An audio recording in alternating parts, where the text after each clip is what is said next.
From Cardinal Television Studios, I'm Donovan Ruther, and this is your Fisher News Brief. A Wisconsin man was fired from his job as a security guard after using a racial slur, but Marlon Anderson says he used the word only to counsel a student about why he should not use it. The district's zero tolerance policy got him fired. Now he says he's not mad. Instead, he's overwhelmed by the support that he has received from across the country. Brittany Armand sat down with Anderson to talk about his experience. I didn't have an opportunity to be mad, scared, worried, or anything. I just got hit with like a busload of love. Love pouring in from all over the world. Literally, people have stopped me on the street and just gave me a hug. Even a Hollywood helping hand, Cher chimed in on Twitter, saying she would cover any of Anderson's legal expenses. The key word or the catchphrase right now for me is overwhelmed. He says this magnitude of a response was the last thing he expected. It is such a blessing because I keep thinking I'm supposed to be angry right now with everything that's going on. But I really haven't had an opportunity to be angry because it's just, I'm surrounded by so much love. Love in the midst of uncertainty. You lose your job, first thing popped into my head is like, oh my God, my family, my health. Anderson was fired from his job as a security guard at Madison West High School for repeating a racial slur as he was telling a student not to use it. The school district says they have a zero-tolerance policy for employees saying racial slurs. But he tells me in this case, context means everything. In the context in which I used the word, I was trying to correct a behavior, correct a mentality. Anderson says the last 3 years that he's worked at the school, he strived to be a positive influence for students. And on Friday morning, it showed. Respect, respect! Hundreds at Madison West High School walked out of class to stand in solidarity with Anderson. I was so proud of those young people. Usually people go through their whole life and they think they're making an impact. Usually people go through their whole life and they think they're making an impact. But Anderson says he knows he made that difference, and if he gets his job back, he'll continue to motivate students and be a light of positivity. A young man is walking through the hallways or walking through life or walking through the streets with the mentality that I'm a N-word. He needs to be told you are so much more than a word that was given to you to oppress you. The Boys and Girls Club of Dane County gave Anderson a temporary job just 24 hours after he was fired from Madison West. The Madison School District hasn't shared any additional comments. Suspended Broward County Sheriff Scott Israel is days away from finding out whether or not he'll get his job back.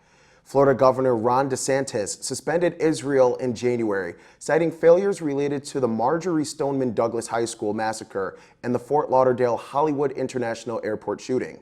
Some parents of students who were killed in Parkland strongly oppose Israel's reinstatement. Scott Israel championed bad policy. Scott Israel was responsible for BSO's culture. Scott Israel accepted inadequate training. As Broward Sheriff, Scott Israel was the #1 threat to public safety. We call on the Florida Senate to uphold Governor DeSantis' suspension of Scott Israel. Thank you. Today, we're going to stand here and we're going to do everything we can to ensure that the citizens of Broward County are safe and stay safe, and that Scott Israel has nothing to do with their safety ever again. Thank you. A special investigator says Israel should return to duty, saying DeSantis failed to prove the charges in the suspension order. The Florida State Senate is scheduled to have a final vote on Wednesday, October 23rd. Former President Jimmy Carter is in the hospital after falling in his Georgia home. He suffered a minor pelvic fracture in the Monday night accident. His spokesperson says he will recover at home. It marks the second time this month the 95-year-old has been injured in a fall. He made headlines earlier this month for traveling to Nashville to help build homes for Habitat for Humanity after the first fall. Carter was photographed wearing a bandage on his forehead and sporting a black eye while he worked. He is the oldest living president. Google Maps is competing with traffic and GPS app Waze with some new features. Users around the world will soon be able to report where police officers are hiding. They'll also get the option to identify things like construction, lane closures, disabled vehicles, and objects in the road.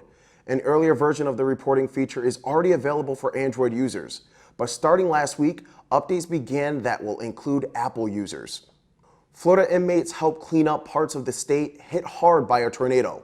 Authorities say this is a win-win situation. Ryan Hughes reports. The roar of a chainsaw pierced the Sunday air in this cemetery across the street from the Mount Tabor Baptist Church. This area of Kathleen was in the path of an EF2 tornado that touched down Friday night. It left destruction in its wake.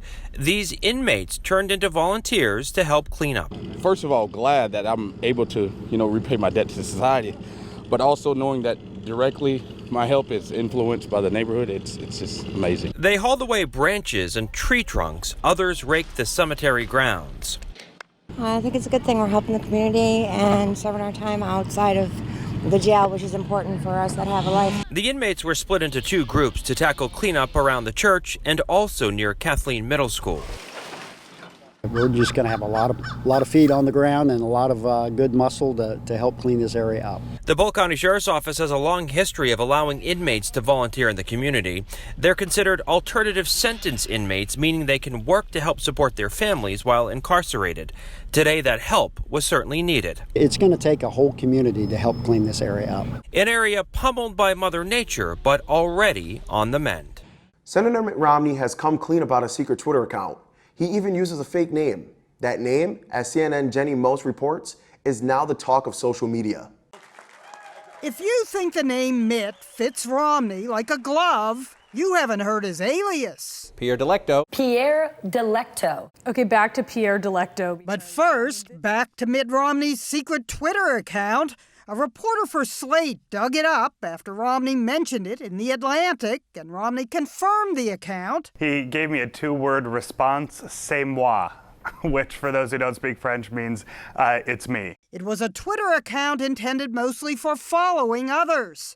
As Romney told The Atlantic, what do they call me, a lurker? He didn't tweet much, though liked quite a few things. I like what I like. Fortunately, there's not a dislike button. Of course, the fake name Pierre Delecto turned out to be the most delectable part of the story. Pierre Delecto is an objectively terrific fake name. Pierre Delecto is French for Peter Delight. He had a beret and mustache slapped on him. Pierre Delecto is the best pseudonym since Carlos Danger. Dare you forget, that was Anthony Weiner's sexting alias. Carlos Danger. Letterman even dreamed up 10 other Anthony Weiner pseudonyms. Carlos Dangler. Carlos Danger is now joined by Pierre Delecto in the pantheon of aliases, where Donald Trump is already enshrined with at least 3. John Miller, John Barron. David Dennison. Is that an alias for President Donald Trump? Young Donald Trump was known for calling reporters pretending to be a spokesman for himself. What's your first name, Danny? John Barron. John Barron and Pierre Delecto have been rough on each other. Donald Trump is a phony, a fraud. Romney choked like a dog. He went. The bullying, the greed, the showing off. He was begging for my endorsement. I could have said, Mitt, drop to your knees. He would have dropped to his knees.